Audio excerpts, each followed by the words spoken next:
Style cancelled. यहाँ learning मिलती है क्रिएटिव ट्विस्ट के साथ। Knowledge park the creative school, creativity is our subject.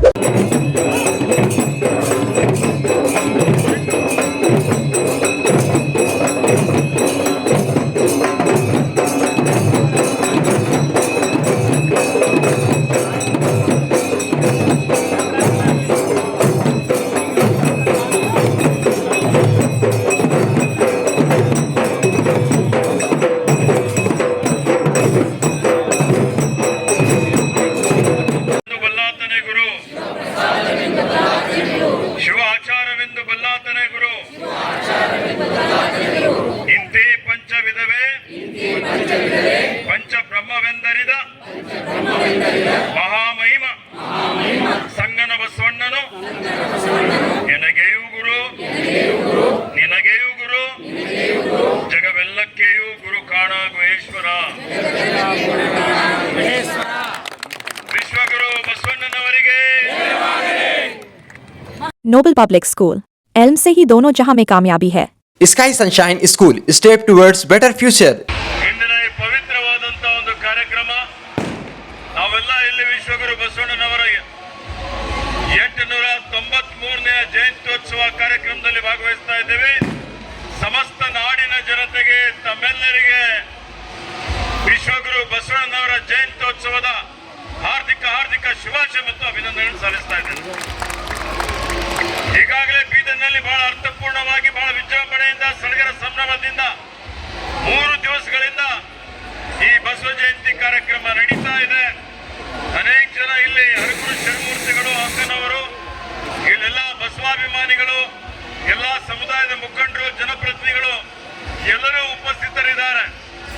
ಇವತ್ತು 2 ದಿವಸಗಳ ಕಾಲ ಸಾಮೂಹಿಕ ಇಷ್ಟಲಿಂಗ ಪೂಜೆ ಆಗಿದೆ, ವಚನ ಪಾರಾಯಣ ಆಗಿದೆ। ಇವತ್ತು ಬೆಳಿಗ್ಗೆನೂ ಕಾರ್ಯಕ್ರಮ ಆಗಿದೆ।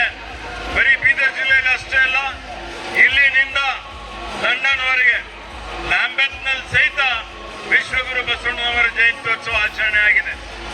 ಅರ್ಥ ಮಾಡಿಕೊಳ್ಳಿ, ಇವತ್ತು ಬಸವಣ್ಣನವರು ಬರೀ ಬೀದರ್ಗೆ, ರಾಜ್ಯಕ್ಕೆ, ರಾಷ್ಟ್ರಕ್ಕೆ ಸೀಮಿತವಾಗಿಲ್ಲ, ಅವರು ಅಂತಾರಾಷ್ಟ್ರೀಯ ಮಟ್ಟದಲ್ಲಿ ಇಡೀ ಜಗತ್ತಿನಾದ್ಯಂತ ಇವತ್ತು ಬಸವ ತತ್ವ, ಇವತ್ತು ಬಸವಣ್ಣನವರ ಬಸವಮಯ ಅನ್ನುವಂತ ರೀತಿಯಲ್ಲಿ ಎಲ್ಲಾ ಕಡೆ ಅವರ ತತ್ವ ಪ್ರಸಾರ ಆಗ್ತಾ ಇದೆ। ಎಲ್ಲರೂ ಬಸವ ತತ್ವ ಪಸರಿಸುವಂತ ಕೆಲಸ ನಡೀತಾ ಇದೆ। ಈಗ ಇವತ್ತು ನಮ್ಮೆಲ್ಲರ ಕರ್ತವ್ಯ ಏನಪ್ಪಾ ಇವತ್ತು ಅಂತ ಹೇಳಿದ್ರೆ, ಮಹಾಪುರುಷ ಜಯಂತಿ ಆಚರಣೆ ಮಾಡುವ ಉದ್ದೇಶ ಅವರ ತತ್ವಾದರ್ಶಗಳನ್ನು ಅವ್ರು ಏನ್ ನಮ್ಗೆ ದಾರಿ ತೋರಿಸ್ಕೊಂಡಿದ್ದಾರೆ ಅದ್ರ ಮೇಲೆ ನಡೆಯುವಂಥದ್ದು। ಬಸವಣ್ಣನವರ ತತ್ವ ಏನಪ್ಪಾ ಅಂತ ಹೇಳಿದ್ರೆ ಕಾಯಕ ದಾಸೋಹ ಜೊತೆಯಲ್ಲಿ ಸಮಾಜ ನಿರ್ಮಾಣ ಮಾಡುವಂಥದ್ದು। ಅವ್ರು ಹೇಳಿದ್ದೆ ಕಾಯಕವೇ ಕೈಲಾಸ ಅನ್ನುವಂಥದ್ದು, ಇವನಾರವ ಎಲ್ಲರೂ ನಮ್ಮವರು ಅನ್ನುವಂಥದ್ದು। ಆ ಒಂದು ದೃಷ್ಟಿಯಿಂದ ಸರ್ವ ಸಮಾನತೆ ಸಮಾಜ ನಿರ್ಮಾಣ ಮಾಡಲಿಕ್ಕೆ ಸಮಾಜ ನಿರ್ಮಾಣ ಮಾಡಬೇಕು ಅಂತ ಹೇಳಿದ್ರೆ ಅಸಮಾನತೆ ಇರಬಾರ್ದು, ಅನ್ಯಾಯ ಇರಬಾರ್ದು, ದೌರ್ಜನ್ಯ ಇರಬಾರ್ದು, ಅಸ್ಪೃಶ್ಯತೆ ಇರಬಾರ್ದು, ಗಂಧಾಚಾರ ಇರಬಾರ್ದು, ಯಾವುದೇ ವರ್ಣ ಭೇದ, ವರ್ಗ ಭೇದ, ಲಿಂಗ ಭೇದ ಇರಬಾರ್ದು। ಇವತ್ತು ವರ್ಣ ಭೇದ ರಹಿತವಾದಂತ, ಲಿಂಗ ಭೇದ ರಹಿತವಾದಂತ ಸಮಾಜ ನಿರ್ಮಾಣ ಮಾಡಬೇಕು ಅನ್ನುವಂಥದ್ದು ಅವರ ಒಂದು ಕನಸಾಗಿತ್ತು। ಆ ಕನಸು ಇನ್ನೂ ಪೂರ್ತಿ ಆಗ್ಬೇಕಾಗಿದೆ। ಯಾಕೆಂದ್ರೆ ಇವತ್ತಿಗೂ ಬಹಳ ಈ ನೋಡಿ 900 ವರ್ಷಗಳಲ್ಲಿ ವಿಜ್ಞಾನ ತಂತ್ರಜ್ಞಾನದಲ್ಲಿ ಬಹಳ ಬದಲಾವಣೆ ಆಗಿದೆ, ಬಹಳ ಪರಿವರ್ತನೆ ಆಗಿದೆ। ಮಂಗಳಯಾನಕ್ಕೆ ಹೋಗಿ ನಾವು ಅಲ್ಲಿ ಏನು ನೀರಿದೆ ಅಂತ ಬಾಹ್ಯಾಕಾಶಕ್ಕೆ ಹೋಗ್ತಾ ಇದ್ದೀವಿ, ಆದ್ರೆ ಇಲ್ಲಿ ಚಂದ್ರಗ್ರಹಣ ಆಯ್ತು ಅಂತ ಹೇಳಿದ್ರೆ ಮುಟ್ಟಿ ತಟ್ಟಿ ಶುರು ಆಗ್ತದೆ। ಅದೇ ಬಸವಣ್ಣನವರ ತತ್ವ ಇವತ್ತೇನಿದೆ, ಜಾತಿಗಳಲ್ಲಿ ಧರ್ಮಗಳಲ್ಲಿ ಎಲ್ಲಾ ರೀತಿಯಲ್ಲಿ ಏನು ಒಂದು ರೀತಿಯಲ್ಲಿ ಆತಂಕ, ಒಂದು ರೀತಿಯಲ್ಲಿ ಭಯದ ವಾತಾವರಣ ಇರುವಂತದ್ದು ನಾವು ನೋಡ್ತಾ ಇದ್ದೇವೆ। ಜಗತ್ತಿನಲ್ಲಿ ಯುದ್ಧ ನಡೀತಾ ಇದೆ, ಮಕ್ಕಳ ಮೇಲೆ, ಮಹಿಳೆಯರ ಮೇಲೆ ಇವತ್ತು ಬಾಂಬ್ಗಳಿಂದ ಸಾಯುವಂಥದ್ದು ನಾವು ನೋಡ್ತಾ ಇದ್ದೇವೆ। ಶ್ರೀಮಂತರು ಅತಿ ಶ್ರೀಮಂತರಾಗುವಂಥದ್ದು, ಬಡವರು ಇವತ್ತು ಅತಿ ಬಡವರಾಗುವಂಥದ್ದು, ಇವೆಲ್ಲ ಅನೇಕ ಸಮಾಜದ ಅನಿಷ್ಟಗಳಿದ್ದಾವೆ। ಯುವ ಶಕ್ತಿ ಸದ್ಬಳಕೆ ಆಗಬೇಕು, ವ್ಯಸನ ಮುಕ್ತ ಸಮಾಜ ಆಗಬೇಕು, ದುಷ್ಟರ ದುರ್ಗುಣಗಳಿಂದ ಅವರು ದೂರ ಇರಬೇಕು ಅಂತ ಒಂದು ಸುಂದರವಾದಂತ ಭವ್ಯವಾದಂತ ಸಮಾಜದ ಕನಸು ಅವ್ರೇನ್ ಕಾಣಿದ್ರು, ಆ ಕನಸು ಬೀದರ್ ಜಿಲ್ಲೆಯಿಂದ ಬಸವ ಕಲ್ಯಾಣದಿಂದಲೇ ಪ್ರಾರಂಭ ಮಾಡೋಣ। ಬರುವ 1 ವರ್ಷದ ಒಳಗಾಗಿ ನಮ್ಮ ಅನವ ಮಂಟಪ ಪೂರ್ತಿ ಮಾಡಿ ಇಷ್ಟಲಿಂಗ ಪೂಜೆದಲ್ಲಿ ಏನೊಂದು ಅದ್ಭುತವಾದಂತ ಶಕ್ತಿ ಇದೆ.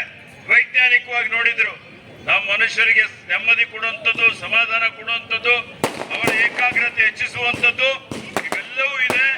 ಅದರ ಮುಖಾಂತರ ಇವತ್ತು ಶರಣ ಗ್ರಾಮ ನಿರ್ಮಾಣ ಮಾಡುವಂಥದ್ರ ಮುಖಾಂತರ ನಮ್ಗೇನು ಯುವಕರು ಪರಿಶ್ರಮ ಮಾಡ್ಲಿಕ್ಕೆ ತಯಾರಿಲ್ಲ, ಇವತ್ತು ಅವರಲ್ಲಿ ಪರಿಶ್ರಮ ಮಾಡುವಂತ ಒಂದು ಸ್ಫೂರ್ತಿ ಮೂಡಿಸುವಂತ ರೀತಿಯಲ್ಲಿ ಏನು 770 ಶರಣರು ವಿವಿಧ ವೃತ್ತಿಗಳನ್ನು ಮಾಡ್ತಾ ಇದ್ರು, ಅವರ ವೃತ್ತಿ ಅಲ್ಲಿ ಅವರಿಗೆ ಕಾಯಕದ ಮಹತ್ವವನ್ನು ತಿಳಿಸಿ ಇವತ್ತು ಅವರಿಗೆ ಮುಖ್ಯವಾಹಿನಿಯಲ್ಲಿ ತಂದು ಇದು ಬಸವ ಕಲ್ಯಾಣದಿಂದ ಬೀದರಿಂದಲೇ ಈ ಒಂದು ಪರಿವರ್ತನೆ ಬದಲಾವಣೆ ಪ್ರಾರಂಭ ಆಗಿ ಅಲ್ಲಿಂದ ರಾಷ್ಟ್ರದಲ್ಲಿ ಇಡೀ ಜಗತ್ತಿನಲ್ಲಿ ಇವತ್ತು ಏನೊಂದು ಶಾಂತಿ, ಸಮಾಧಾನ, ಸಹೋದರತ್ವ, ಸಹಬಾಳ್ವೆ ತರುವಂತ ರೀತಿಯಲ್ಲಿ ಇದನ್ನು ಪ್ರಸಾರ ಮಾಡಲಿಕ್ಕೆ ಪ್ರಯತ್ನ ಮಾಡೋಣ ಅನ್ನುವಂತ ಒಂದು ಮಾತನ್ನು ಇಲ್ಲಿ ತಮ್ಮೆಲ್ಲರಿಗೆ ಹೇಳುತ್ತಾ